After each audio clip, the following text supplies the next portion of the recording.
Hello. God damn it, I forgot his name again. I'm so sorry. I'm gonna pronounce it completely wrong. I'm pretty sure. I received a package from Pakarinen. Pakarinen. Yeah, I'm probably butchering your name. I'm sorry. It's a very difficult name. But yeah, I sliced it open because I was yeah. I received the package and I was like, well, what the fuck? I'm not sure what it is, but yeah. I had contact with him. He made some really nice loudspeakers. Like, I think the best looking loudspeakers I've seen ever made by like DIY. I'm not sure if he used like ESL. I think he did, or maybe ribbon. I'm not sure. But seeing this box, it might be ESL.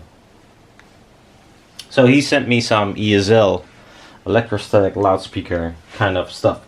So, well, for me this, well, it's funny. People think, well, this is just a brush, and it is.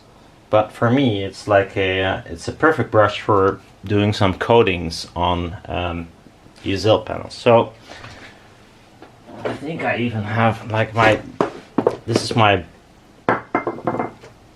weird thing with brushes and such. But you know, yeah, you see, this is a bit of a wasted one, but yeah. So that's really nice. I can always use foam brushes. If you want to have like a really thin coating on mylar or whatever, you'll use a foam brush like this. So that's cool. That's already a nice thing to have. So what? It's a lot of stuff. So here, this is a copper. Yeah, it's a small piece of copper tape, and this is used for the bias of the high voltage on the membrane. So that's, you know, I think this is a leftover, but it doesn't really matter. I mean, it's always useful. I'll grab my box of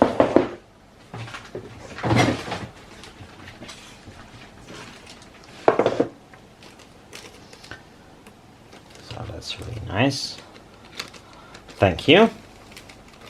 So I do have some. So this is mostly aluminium tapes for, and some copper tape, but like huge.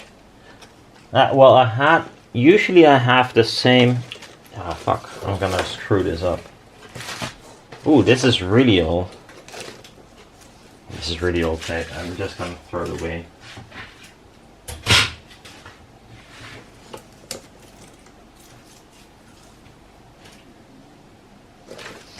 So this is very big copper tape, but usually I have something like this as well. At least when I was playing with electrostatic loudspeakers, because you needed to bias the film. But a matter of fact, I do not have this, so that's really pleasant. So this is my box of yeah, tapes, conductive tapes, either aluminium or copper. And the copper I usually used for ESL purposes. I didn't make any ESL lately. So this is interesting. I've never used this. So this is Alphamide. Alphamide. I don't know how you pronounce it, but I don't actually know what Alphamide is, but I do know it is used on the Quad ESL 57 on the base panels, I believe. So it is, you have to dissolve this, then you have to make like a coating, use this brush for instance, and then put it on. Or use heat. It's been a long time. Anyhow, it's a really insanely high resistance coating. So it either works for you, which is great for low end, because you need a very high resistance, or at least as high as you can get it. So Alphamide is very nice to do that. I've never used it, so yeah, very cool. So apparently he did not use it anyway. Also, he never used it. I think this is a complete package. So I don't know where to leave this, but wow, it's like a huge box of goodies. I start off with the tiny thingies. A syringe, which is always nice.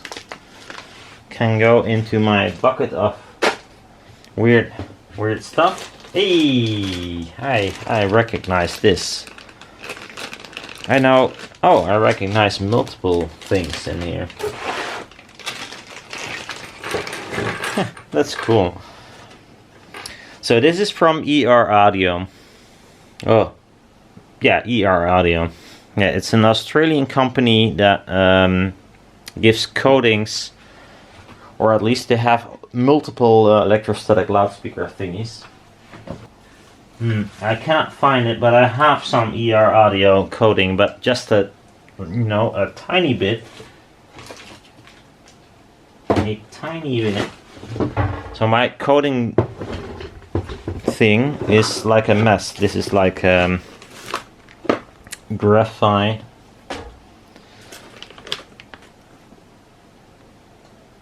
Ammonium chloride. This is not actually supposed to be in here, but it's well, anyhow, it's not ESL related. This is because it's carbon black.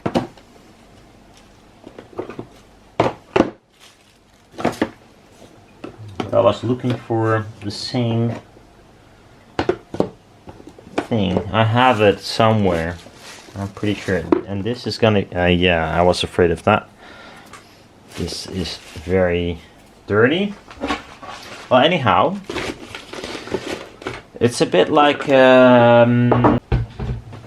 Licron crystal. So what I believe, Licron crystal, no one can find it in Europe. I don't know why. Well, I do know why. It's hard to get. You just have to call the distributor, and well, hard. Anyhow, this has ITO, I believe, which is indium something bloody blah, to make glass like conductive, etc. And this has the same, I think. It's a full bottle, so that's really nice. Very cool. Thanks. We'll try that on an ESL. Now these are funny because these are connectors for, like, let's say the copper foil. That's what it's meant for. And these are you can get these from, well, many places, but they're usually sold as window security wire thingies. So I have a bunch of those, but then doubled, like this. And they are used in like security. Like there's an aluminium foil on the window, and if it breaks, then the alarm goes off. And these are the connectors for it. And well, I can imagine why he bought them, because he wanted to connect the copper foil to it, I think. I'll put this in the coating basket, which I have to clean and, you know, go through because it's a kind of a mess. Then we have Ooh, this is really nice. So this, I believe, is some really high voltage silicon wire. Or at least, well, not the wire itself, of course, but the insulation. So this is meant for high voltages. I've never had that. I never used it. I just used like cheap ass wire. But this is quite a lot as well. So that's really nice. And here we got some more, and they probably have a different rating. But since I use like regular shitty wire, I bet these are, for me, both are, whatever the voltage is, really nice. Oh, look! More of this copper foil. They call it like, you can buy this if you would like to buy something similar. It's used in glass work. If you want to have like, what is it called? With the lead and such, they use a lot of this material as well. I don't know why, but that's where you can find it. And usually in, this is like 10 millimeters. You can get it in 5 and 3 millimeters, like the one I showed you before. But it's really nice. So I'll just go through weird stuff first. So I guess we got some...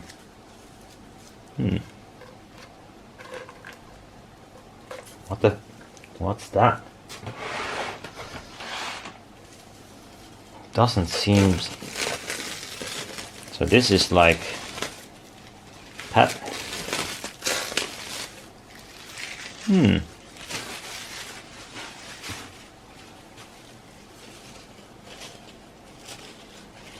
I don't know what this is.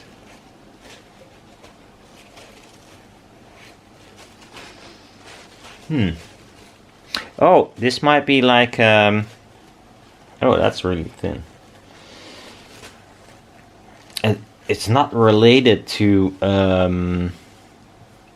ESLs, but I think this is like, I don't know what you call it, but it's a bit like the same paper as in if you roll a cigarette. I forgot the name. But that's really, really thin paper. So this could be nice for a, yeah, whatever, I don't know, ribbon maybe? Interesting material. It goes into my foil bucket, or maybe in my paper bucket, but I have to make a new one because it's a bit of a mess. Cool. Then this is cabling. Oh, in the cable bucket. Then he said he had some. Yes, that's really nice. Ooh, hey, that looks familiar. Hey, that's cool. Interesting. Let's see if this one is the same. Yes, it is. It's like a set. That's even better. Thank you so much.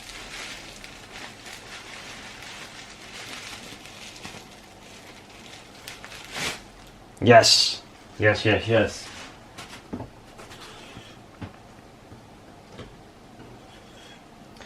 So what you have here is you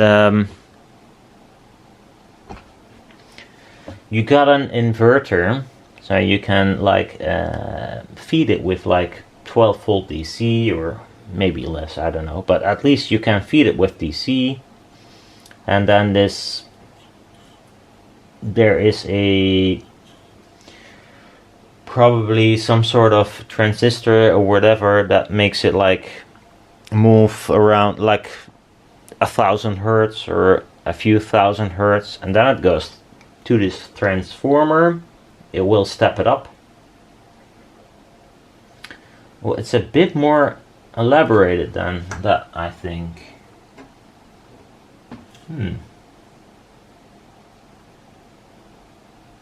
Oh, here it is, fat with 12 volt DC. So I'm not sure. Is this the last part? No.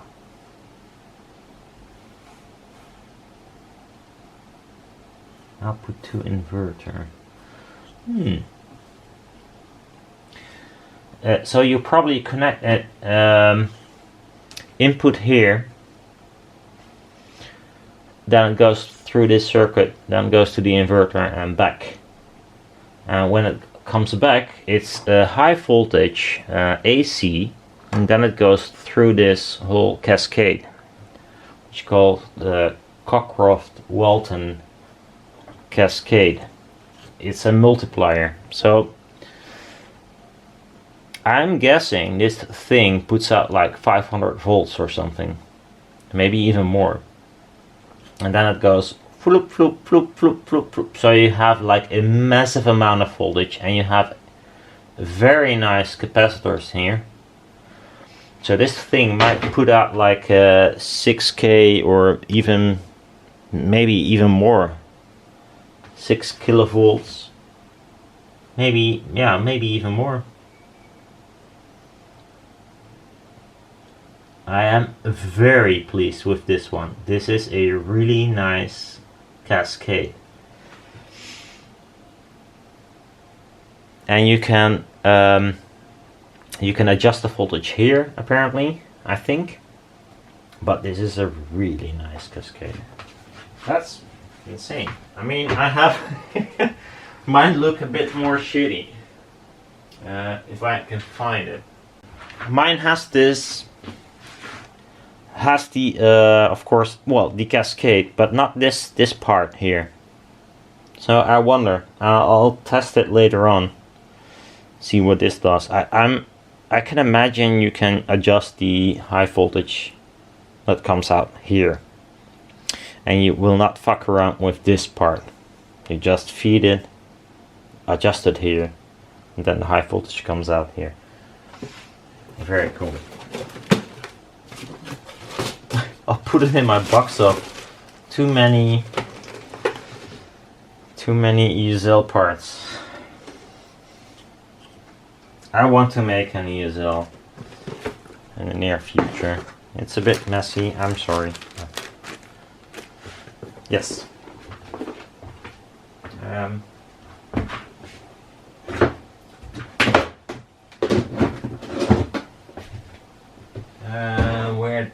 Where did I get this from? That looks insane. What else we have here?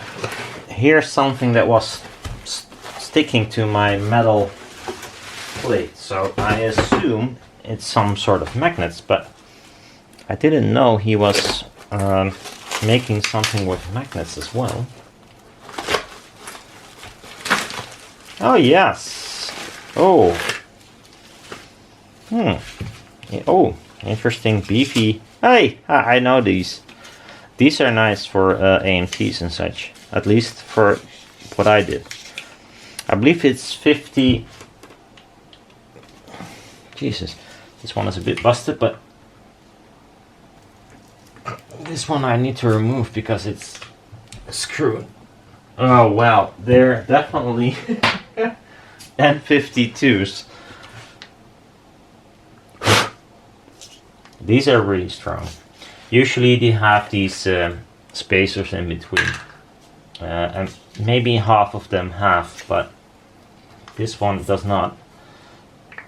It's almost impossible to get them off.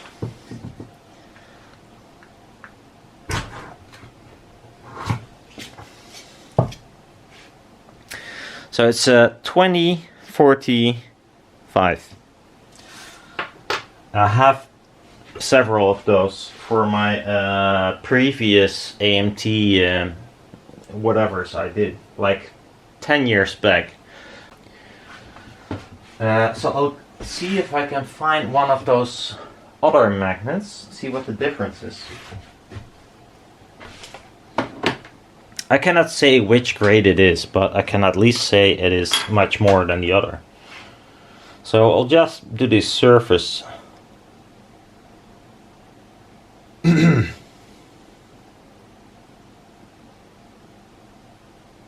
around 200 and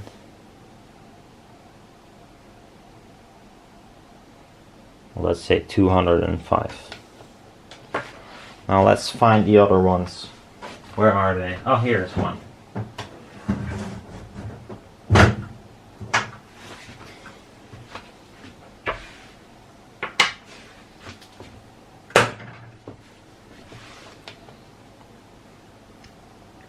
The ones I used. Oh, they're the same. Yeah, around 200 millitesla. Not bad. Ah, cool. I already had those magnets and now I have even more. That's really cool. They are ideal for, at least I think. Yeah, so here you can see it has the spacers. So he used these and did not replace the spacers. But I don't mind, but it's a bit hard to pull apart. I can put them in there because there are some spacers left there. Ah well, mine have no spacers either. So, but yeah, so I use them for Rubinoids and AMTs and such. I mean, this is not gonna work in a planar magnetic because they're way too big, but for other kind of weird contraptions, they're really nice. So I'm very pleased with that. Yeah, so they're hanging here right now. There's all the other magnets. Here are the, well, some of the ferrite magnets. There are some of the other neodymium magnets. And underneath my bench there's like 400 of the ferrite magnets. But yeah, thanks a lot. That's a really nice package. If I can, you know, do something for you, I don't know what, but because, well, your speakers look much better than mine, so I'm not sure if I can help you. But yeah, thank you so much for the materials.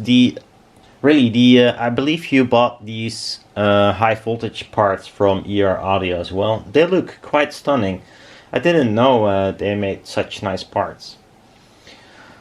It is a good, you know, if you just want to buy some materials, I believe, for electrostatics, it's a good place to go.